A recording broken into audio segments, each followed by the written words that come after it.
केवल वाचन के रूप में मत माना करो कि ये तो वाचन की परंपरा है। नहीं नहीं प्यारे, ये हमारी जिंदगी का आधार है।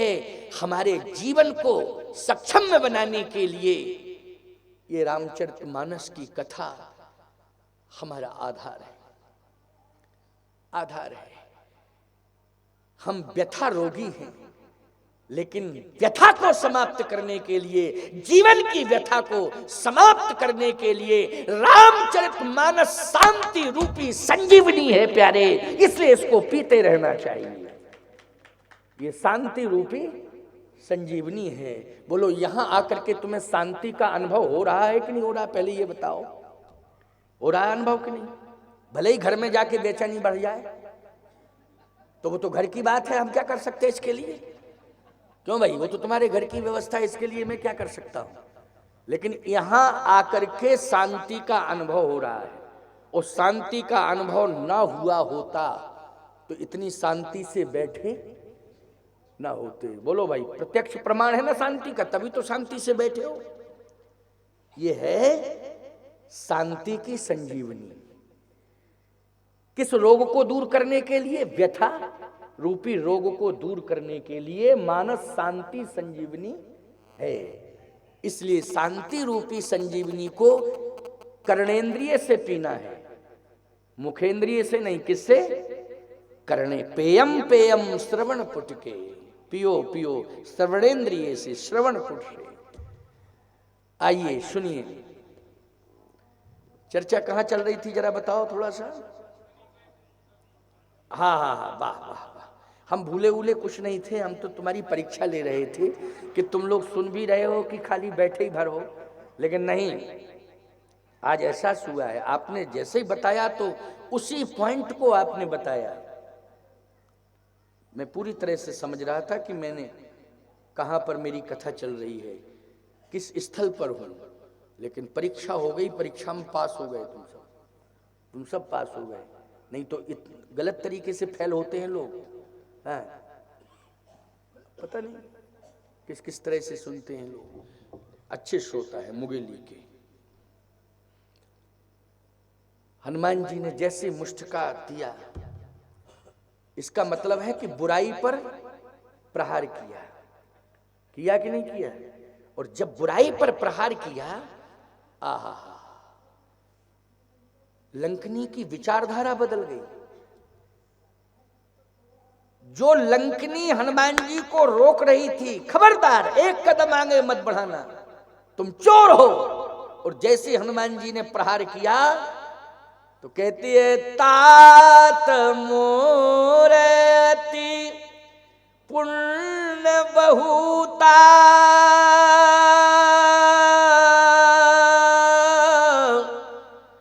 देखे नयन राम कर दूता। बोलो, अब हनुमान जी चोर के रूप में दिखाई नहीं दे रहे हैं, रामदूत के रूप में दिखाई दे रहे हैं कि नहीं? देखे नैन राम कर दूता, और वास्तव में राम ही दूत है। नहीं तो ऐसा कह देती, तात मोरे अति पुण्य बहु था, देखो नैन राज कर दूता, राजदूत। लेकिन नहीं, रामदूत। हनुमान जी राजदूत कभी बने ही नहीं है।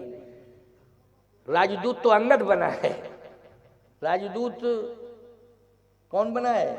अंगद।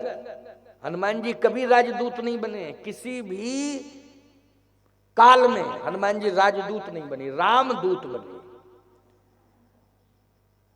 कल्प कल्प प्रति प्रभु अवतरही, चार चरित नाना विधि करही। कल्प भेद में जब भी राम की लीला होती है, हनुमान जी रामदूत ही बनते हैं। रामदूत के अलावा कोई रोल अदा नहीं करते, रामदूत। और लंकनी क्या कह रही है? देखो नैन राम कर दूता, रामदूत का दर्शन हो रहा है। जब रावण ही ब्रह्म बर दीना, चलत बिरंच कहा मोह चीन्हा, बिकल होश ते कपि के मारे, तब जानसी निश्चर संघारे। अब कन्फर्म पता चल गया कि रावण को दाल आटा का भाव नजर आएगा। अभी तक तो वो एहसास ही नहीं करता था, लेकिन अब दाल आटा का भाव याद आ जाएगा। किसको? रावण को। अब तो जितनी भी निश्चर जाति है उसके संहार का समय आ गया। अब मैं समझ गई। बोलो भाई, पहले प्रतिकूल भाषा का प्रयोग कर रही थी, अब अनुकूल भाषा का प्रयोग कर रही है। पहले नकारात्मक सोच थी, अब सकारात्मक सोच हो गई। बोलो, हो गई सकारात्मक सोच की नहीं? सकारात्मक सोच जब भी समाज में आएगी, समाज के लोगों में आएगी, वो संत सम्मेलन के द्वारा ही आएगी। जब संतों की सभा में बैठोगे तभी।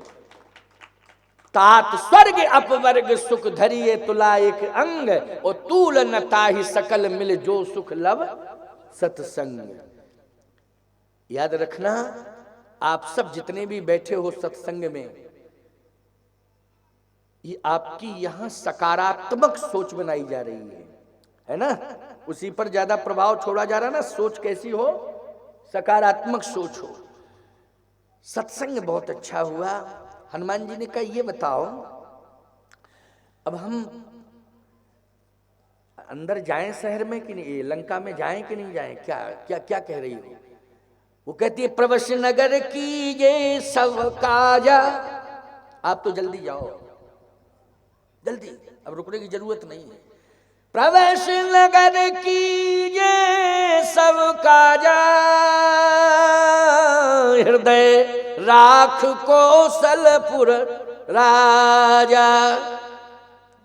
हनुमान जी के हृदय में उसे भगवान भी दिखाई दे गए कि नहीं? हृदय राख कौशलपुर। और आपको मालूम होना चाहिए, यही कहीं ना है, सवन कहूं माथा चलो हरस ये धर रघु नाथा। बोलो, रघुनाथ ही कौशलपुर राजा हैं कि नहीं? वही कौशलपुर राजा हैं।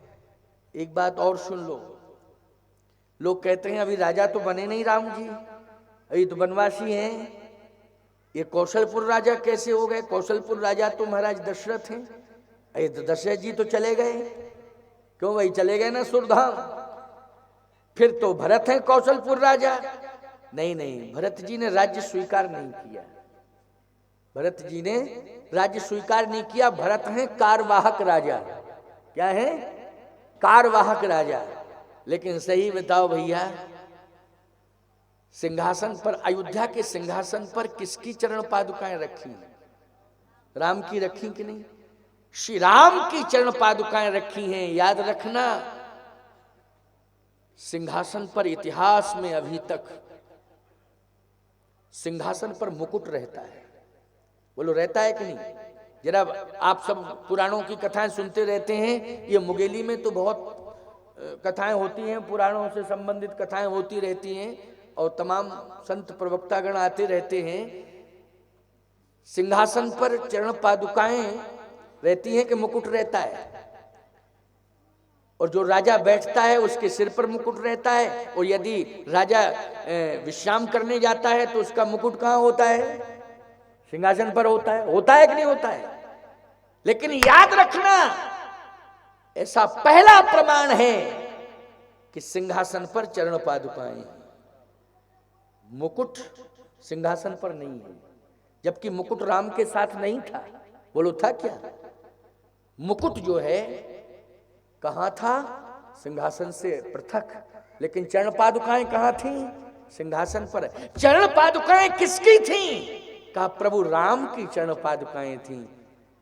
कहा, अच्छा। कहा, याद रखना, राजाओं का मुकुट ही राज्य का प्रतीक होता है।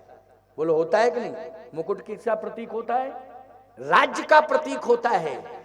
लेकिन राजा को भाग्य से राज्य मिलता है, लेकिन राम जी के चरण पादुकाएं इस बात को कह रही हैं कि राम जी को भाग्य से राज्य नहीं मिला है अयोध्या का, आचरण से राज्य मिला है। इसलिए उनके चरण सिंहासन पर रखे हुए हैं। बोलो, किससे मिला है? आचरण से, क्योंकि भाग्य विधाता तो भगवान ही है, भाग्य तो भगवान बनाते हैं, वो लोग बनाते कि नहीं। लेकिन यहां किससे राज्य मिला है? बोले चरण पादुकाएं रखी हैं